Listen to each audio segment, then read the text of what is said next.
Welcome back to the Bill and Doug Show, Ohio State Purdue preview for Saturday in West Lafayette. Doug Lesmerises and Bill Landis. Landis, you will be there. I will be there. Yeah, hoping to get in and out of there before the weather gets nasty. We'll see. How many times have you covered a game in West Lafayette? Just once. 2018. Oh, yeah. Okay. Because what I remember about 2018 is that I was working at Cleveland.com, and we started off the season with 3 people covering Ohio State, and then everybody who worked with me abandoned me. And by the time we got to the Purdue game, it was just me. And yes. I covered Ohio State's loss at Purdue, and I remember standing on the field doing a video by myself and being like, watch out for Purdue. And Purdue lost every game the rest of the year. Something close to it. Yeah, that was my first game. The first game I covered for The Athletic was a Purdue game. Oh, well, congratulations to you. Yeah, I hope that worked out. Hope that worked out great for you. It was great covering the team by myself for half a year. No hard feelings. I have a stat. It's not a gambling show. But I have a stat that I just realized because I'm not good at my job. I said, Bill, I have a stat for you that you may know. Do you know Ohio State's record against the spread this year? Yes, 7-0-1. They're the only undefeated team in college football against the spread this year. They've not lost against the spread. Yeah. Did you? I didn't know. I actually did it. I knew their record. I didn't know they were the only one who hadn't. Have you been using this to influence your selections? Yes, I can also tell you that their games are 3 and 5 to the under. Okay. And I can also tell you that Purdue games are 2 and 7 to the under, and that Purdue is 3-5-1 against the spread this year. I feel like this is information that could have made its way to me as I've been making picks the last few weeks. I know I picked Penn State to cover last week against Ohio State, and they didn't. You were keeping this for yourself. Just be honest. Yeah, well, I will say I don't reference it as much for the national picks, but I do take a gander at it before we make our Ohio State picks. Yeah. Okay. All right, so we're going to pick here, and I don't know, maybe perhaps this information that's new to me, perhaps new to our audience, since Bill wasn't telling you guys this, maybe it's new to you. It may influence your picks for this week for Ohio State Purdue. Not a gambling show.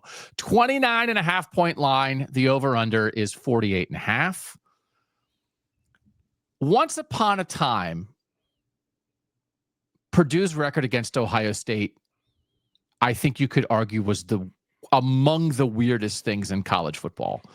But I feel like we might be out of that by now. But there was a time where over a 9-game period, Purdue was 5-4 against Ohio State at a time when nobody else in the Big Ten was beating Ohio State. But the last 3 times Ohio State and Purdue have played, Ohio State in 2021, 23, and 24, they've beaten Purdue by a combined score of 145-38. So I referenced Purdue's success against Ohio State in that period as much as anybody, but I feel like that's over. It kind of, well, yeah, I think I agree with you. And am I right that Ohio State has only ever lost to Purdue on the road, right? I think they're 18-5, 9-0 at home, 9-5 at Ross-Ade, I think is the record. So I guess you could say that Ohio State does not and has not played enough at Ross-Ade to declare it over. They've only played at Ross-Ade once since 2018. They won handily, 41-7. But maybe this will be the game that tells us whether or not it's over. Like if this is another runaway, then I think maybe you can declare the magic of Ross-Ade against Ohio State to be over. So the one thing that did happen in 2000, what was the year? There was the year where I think it was 2012. Ohio State had a miracle comeback where Braxton Miller got hurt, left the stadium in an ambulance. Kenny Guyton had to come in. They had to tie the game and then win the game in overtime. And that's part of that era of miracle Ohio State Purdue games where Purdue actually beat Ohio State in 2004, 2009, 2011, and 2018. And I will just say, I did just double check this. I think we're out of the era, but stats are stats. Since 2004, against Big Ten foes who have been in the Big Ten the entire time, since 2004, Number of losses for Ohio State, 5 to Michigan. And this was one of those things also in that period when Ohio State was destroying Michigan every year. And it's like, well, you know who they can't beat? They can't beat Purdue. That accentuated the craziness of this, right? But now that Michigan's beaten Ohio State 4 straight times, that Purdue is no longer the winningest program in the Big Ten against modern Ohio State. So, but still, there's a point to this. Since 2004, wins against Ohio State, Michigan 5, Purdue and Penn State 4, Michigan State 3, Iowa and Wisconsin 2, Northwestern and Illinois 1, Minnesota and Indiana 0. So in this era where Purdue and Indiana share a state, and poor little Purdue football, the old Oaken Bucket, the rivals, the hated Hoosiers, they have to watch Kurt Signetti and Indiana take over college football. But at least Purdue can say, we can beat Ohio State and you guys can't. That's a little weird wrinkle of this, right? Yeah, I guess so.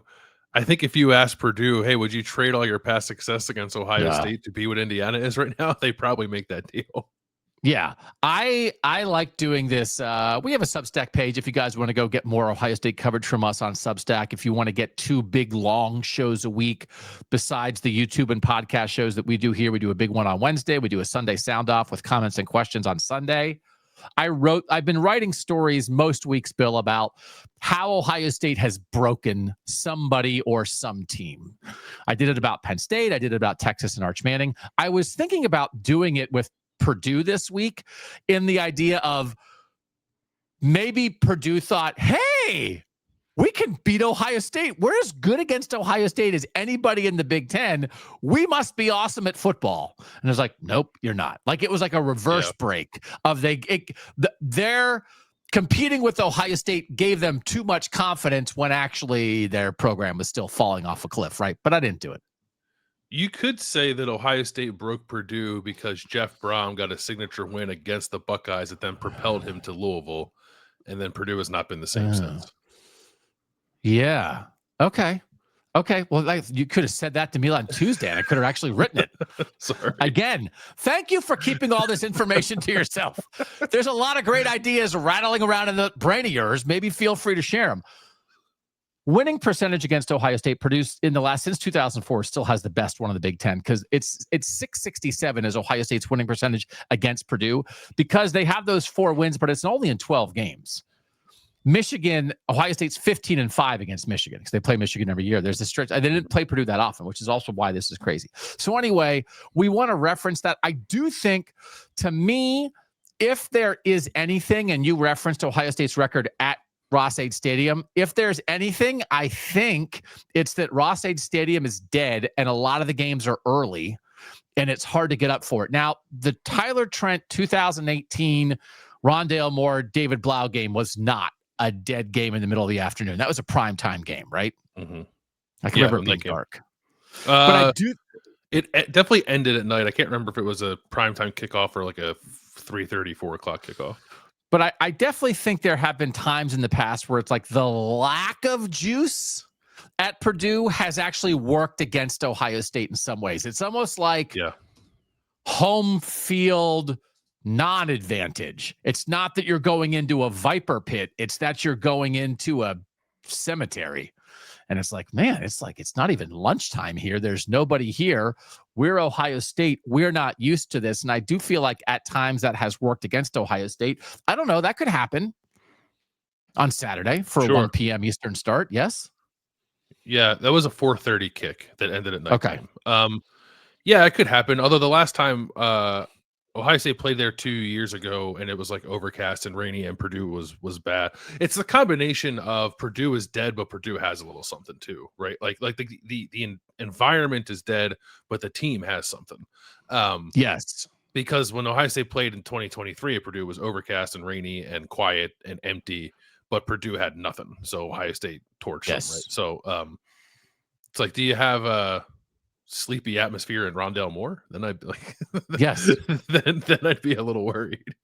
Yeah, because those 4 wins, 2004, and so Purdue also in building up this crazy record against Ohio State, they took advantage in 2004, which was the last step back year in Ohio State maybe history ever, like a reset between the 02-03 teams and the 05-06-07 teams. So Ohio State just went 8-4 that year and lost 3 Big Ten games, and Purdue was one of them. So credit to Purdue for taking advantage of Ohio State then. And then they took advantage of the 2011 crazy year with Luke Fickell. They blocked an extra point, won like a crazy game. So there's 2 circumstances where they took advantage of, like, the 2 times in the last 25 years that Ohio State's been down, Purdue beat them. And then the other 2 are crazy individual efforts. One by Rondale Moore in 2018, one by Ryan Kerrigan in 2009, when it was like, oh, what's Purdue going to do? It's like, oh, they had this guy who we don't know it yet, but it's going to be a first-round pick in the NFL that has 3 sacks against Terrell Pryor. Here's what I would say about Purdue, and they have played some teams close lately. I don't think they got nothing. No, and their best offensive player, Devin Maccabee, is out for the year. Their running back, who his Purdue career's over.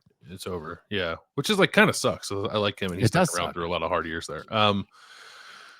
No, CJ not only on defense, defensive end, transfer from Akron, like, is a pretty good player, but not to the level that we're talking about. Yeah, I just there's not much there. Devin Maccabee, again, he got hurt against Rutgers, had surgery, missed last week's game against Michigan, and then they just said, like, that's it for him. He has 736 yards from scrimmage this year. That is 22% of Purdue's yardage. By comparison, Jeremiah Smith has 21% of Ohio State's yardage this year. So that's how important Devin Maccabee is to Purdue. He's their Jeremiah Smith, and he's gone. So that's a big deal, I think. Yeah. Congratulations for being the first person to ever compare Devin Maccabee to Jeremiah Smith, by the way. Yeah, heck of a player. And also, if there's a Purdue sports information director watching this, feel free to take that quote. Put it on the Devin Maccabee page. He's the Jeremiah Smith of Purdue football. He's Purdue's 4th all-time leading rusher, and he has an ankle injury, and he's gone. They played a couple different running backs, Antonio Harris and Malachi Thomas, against Michigan. They went 26 carries for like 122 yards. Like, okay, but both receivers, the top 2 receivers for Purdue, are Georgia transfers, Michael Jackson III and Nitro Tuggle. But I think what actually is happening here, and we can talk about some of the competitive games that Purdue has played, I think Purdue is pretty well coached and just does not have any talent. And the result is Barry Odom, in year 1, taking over for Ryan Walters, has been able to sort of like patch it together, some smoke and mirrors, grind it out, don't make mistakes, play some tight games. But it feels like the kind of game that if Ohio State's who we think they are, then this should be kind of no doubt about it from the first 5 minutes. Yeah, I think it should be, and very well could be. They are well coached, I think Purdue is. Ryan Day had a lot of nice things to say about Barry Odom this week, including the fact that he tried to hire, or that's probably the wrong way to say it, talked with Barry Odom about potential defensive coordinator opportunities at Ohio State in the past, which I guess would have either been when he hired Kerry Combs or when he hired Jim Knowles, because Barry Odom would have been available both times. They are a well-coached team. I think defensively, like, have some like good ideas and like a good plan, and do some things schematically in terms of changing up their looks that I think can present some challenges. But yeah, like all of it should be things that Ohio State should be very capable of handling. The one thing that did jump out to me, like, and I think you sort of alluded to it, Purdue has been where is it here? Double-digit underdog twice this year. Okay. Against USC and Michigan. And it was three touchdown underdogs in both those games and covered both of them. Okay. And like, was in a game with Michigan in the fourth quarter. Listen, don't throw us off your secret stat. Don't try to, now you're not going to pick you're going to pick Ohio State to cover this 29.5. Don't try to drop breadcrumbs along the way. I'm just saying. You're trying to get me to lose again on Ohio State. There's a thing though. This audience, this smart, dedicated, educated Ohio State audience, they're looking for things the next 3 weeks against Purdue, UCLA, and Rutgers. Like, what can Ohio State work on? There's a thing here. There's at least one thing. that is something to watch. That is something that Ohio State needs to work on. And I do think Purdue can provide a window into that. But I just want to run through some of these close games. Last two games, Rutgers and Michigan. 21-16, 27-24 are the last two games. 21-16 last week against Michigan, 27-24 before that against Rutgers. But the game before that, they were shut out by Northwestern, and that happened to be a game I was at, and it was just like Purdue was doing nothing that whole game. It was in like the weird, side field next to the lake for Northwestern. Ryan Brown got hurt about halfway through the game. They had to put in Malachi Singleton, the backup quarterback. He got hurt on the first drive of the second half, but also Purdue had gone. The first four drives were 4 punts. They got 2 total first downs with their starting quarterback in the game. Northwestern's defense is decent, but they've also just like had times where they've done nothing here. Mm. The game that I do think is potentially relevant is when they played USC won 33-17, which doesn't sound like that huge of a margin for a USC team that has up with Ohio State, one of the most efficient offenses in the country. USC never punted in that game. USC only had 3 first half possessions and scored 2 touchdowns and a field goal. They led 17-3 at the half. They were 4 of 5 on field goals in that game.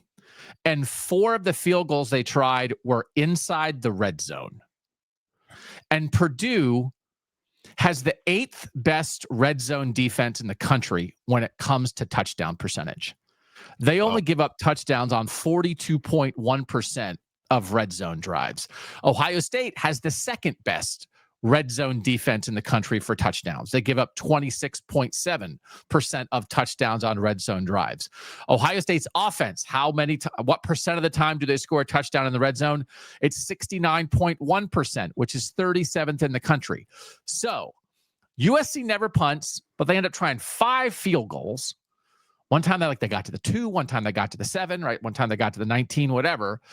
That's what I'm watching for, because this is something, and this is the Barry Odom DNA, right? Barry Odom is a defensive coach, and if you're going to play a little bit of listen, we know we don't maybe have the guys you mentioned. CJ Nunnally's defensive end was a 2-time first-team All-MAC at Akron, among the top 20 guys in the Big Ten in pressures. He can play a little bit, but they don't have the depth of talent 1 through 11.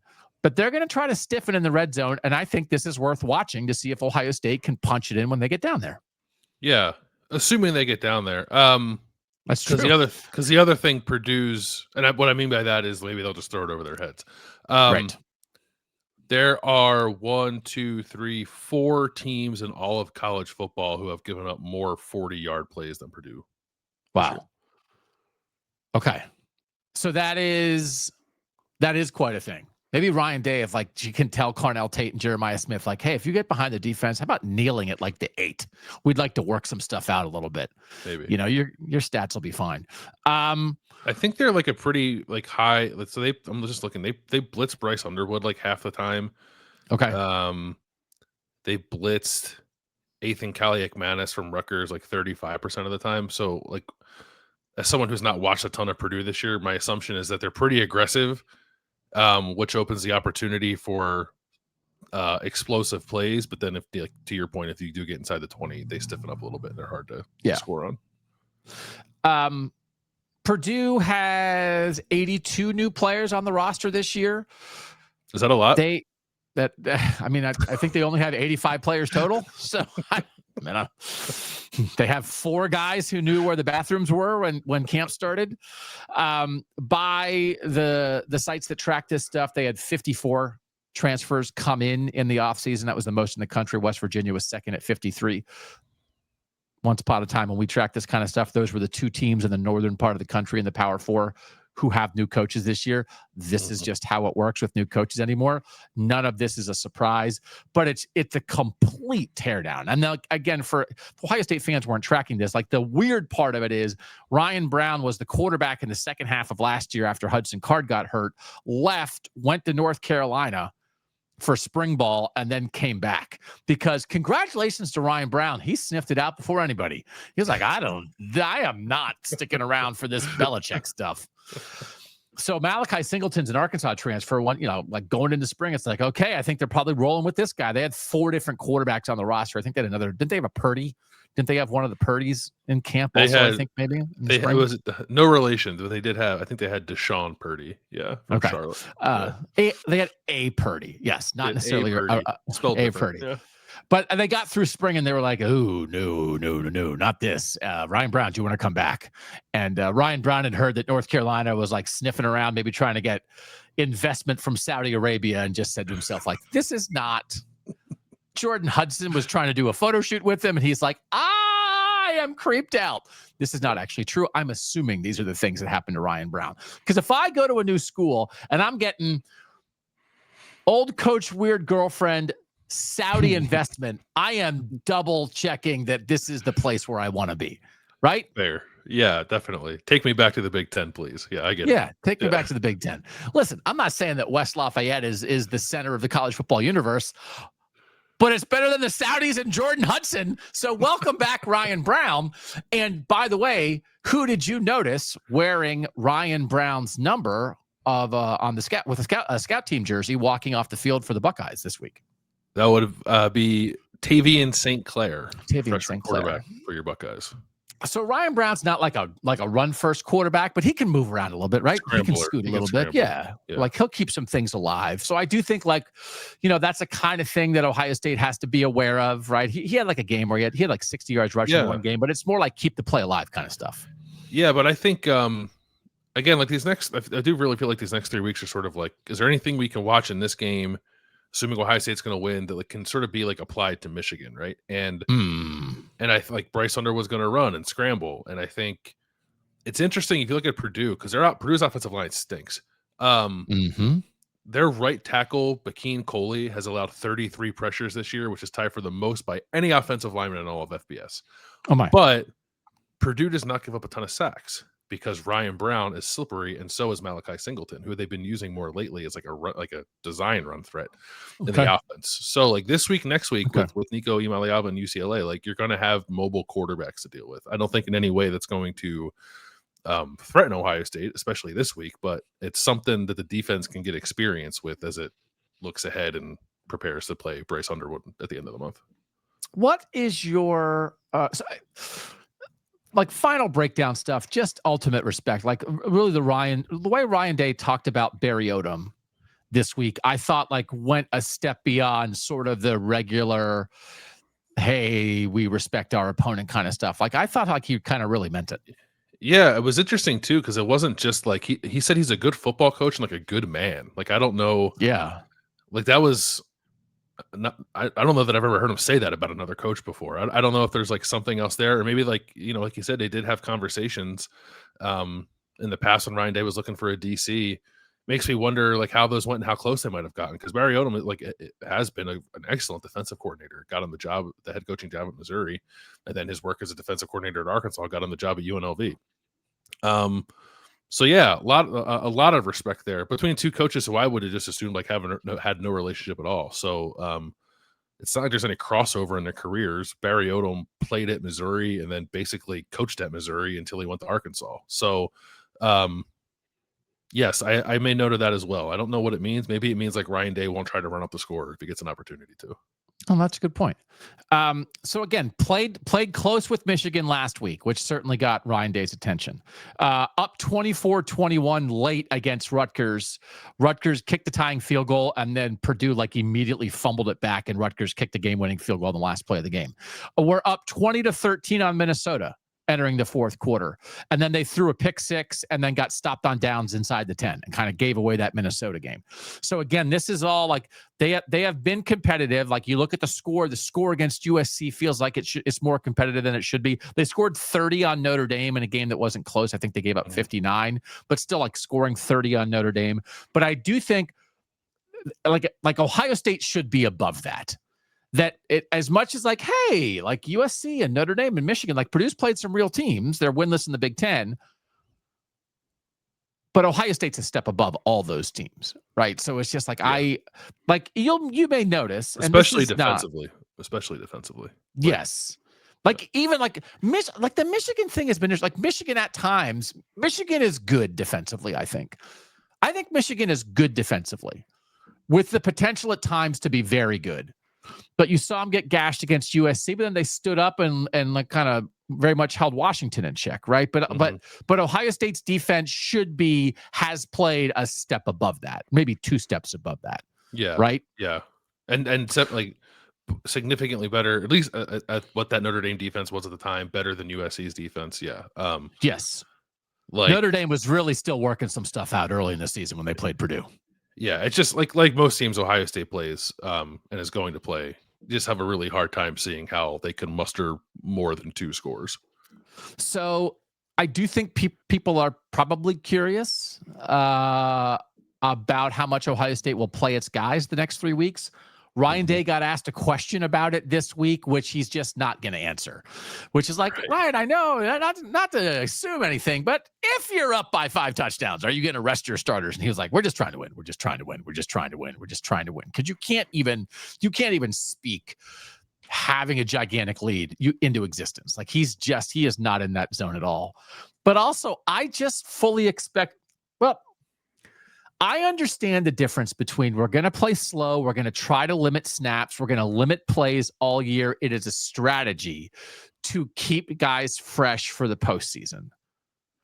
But yet that does not mean we're going to pull our starters in the middle of the second quarter in games when we're ahead. Because I don't think, because guys work too hard to not get to play.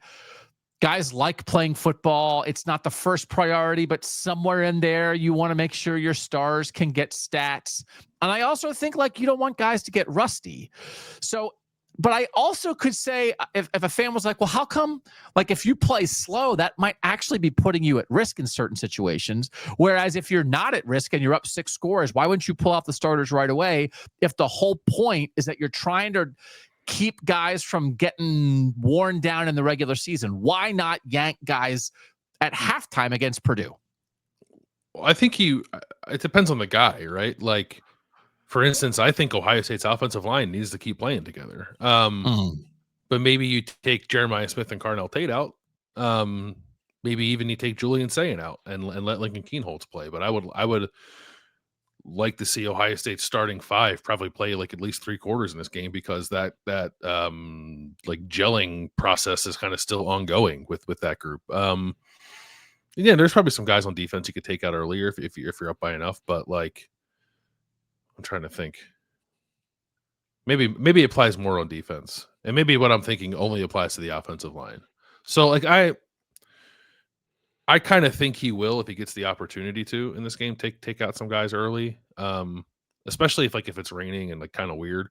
But Ohio State's up comfortably, so I'd be on alert for it. I remember when Ohio State played at Purdue in 2023 and won comfortably. Kind of started slow, but then pulled away. Brandon Inniss caught a long touchdown pass at the end of that game when he wasn't the guy who was a major part of the offense, but he had a 58-yard touchdown catch at the end of that game. So they kind of did it the last time they were there. So I think Ryan Day is not going to answer it. He's never going to answer it, because all that does is just sort of inadvertently talk trash against your opponent.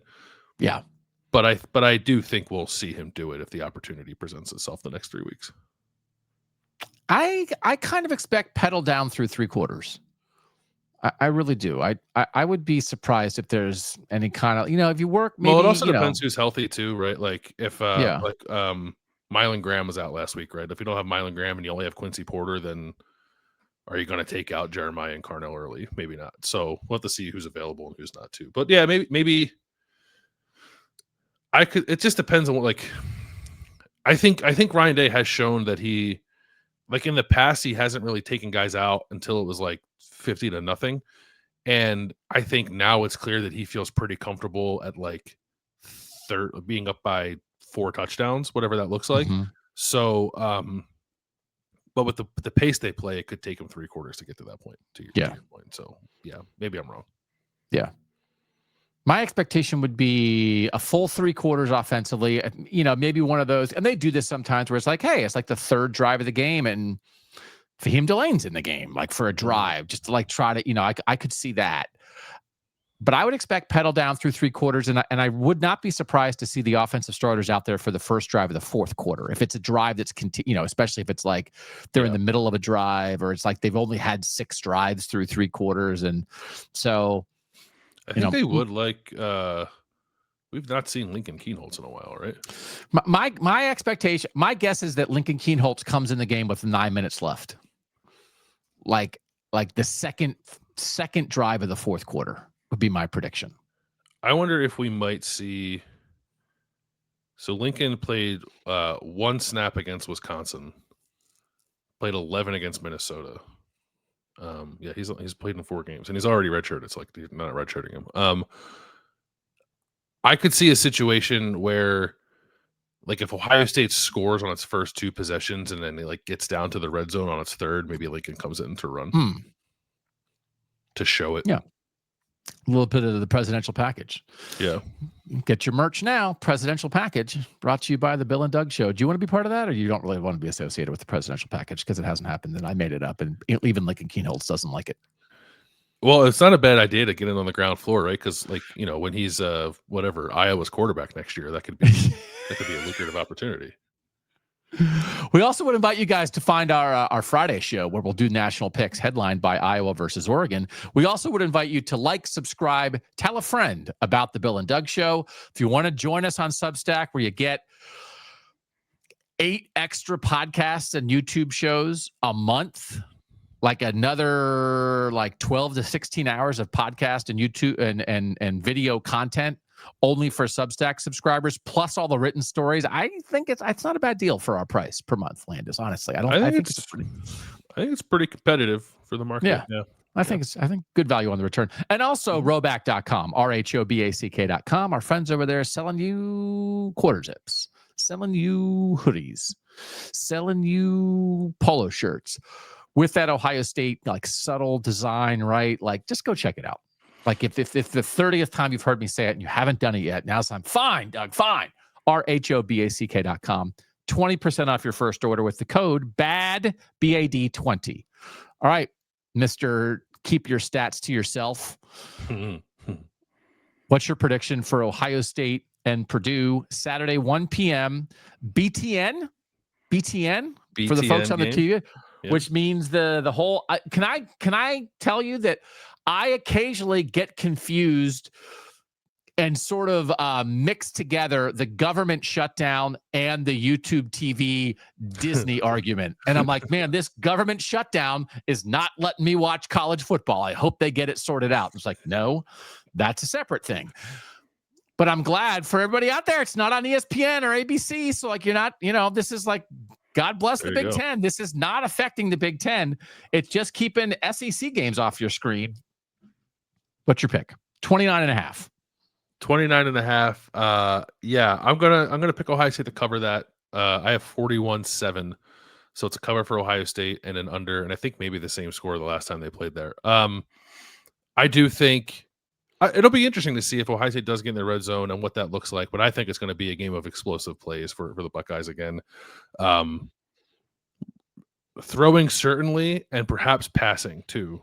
This is not a very good Purdue run defense. It's not a good defense generally, but neither run nor pass. And Ohio State, in its continued search for explosive rushing plays, I think maybe could pop 1 or 2 in this game. So I'll be looking out for that too.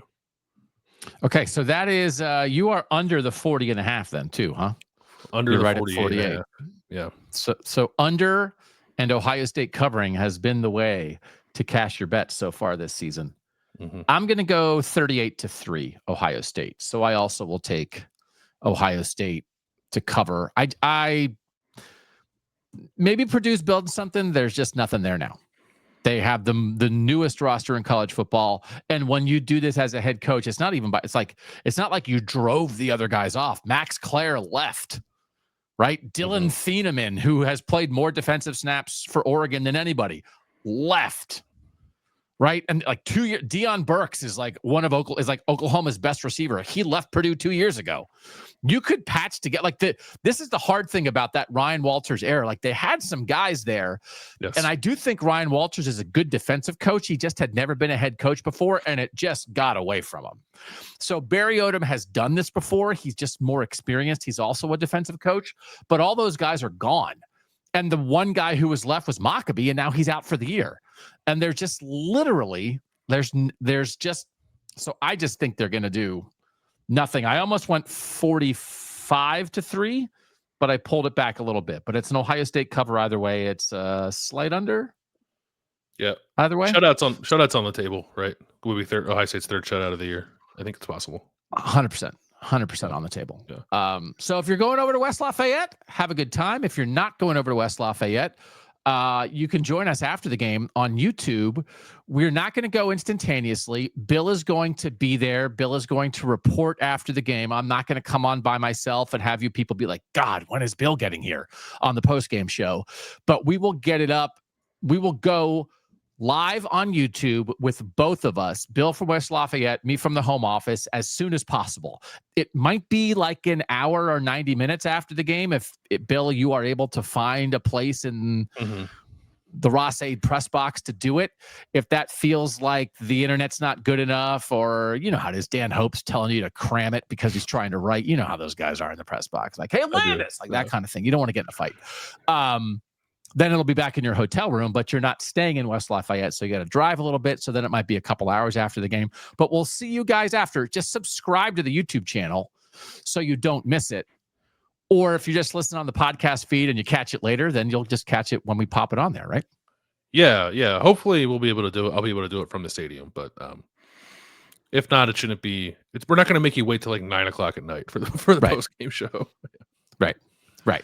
So thanks as always to you guys for being here. National picks on the Friday show, postgame on Saturday, Sunday sound off for Substack subscribers, their questions and comments, Sunday morning, Sunday early afternoon on the Substack channel. And then Around the Shoe coming Monday, 2 very special guests. Once again, joining us from the Ohio State beat, like we'd like to do every Monday. And if you guys haven't caught Around the Shoe yet, some people say it's the greatest Ohio State YouTube show of all time. I've heard it. I didn't say it. So thanks as always for letting us hang out with you talking ball. For now, he's Bill Landis. I'm Doug Lesmerises. And that was the Bill and Doug Show.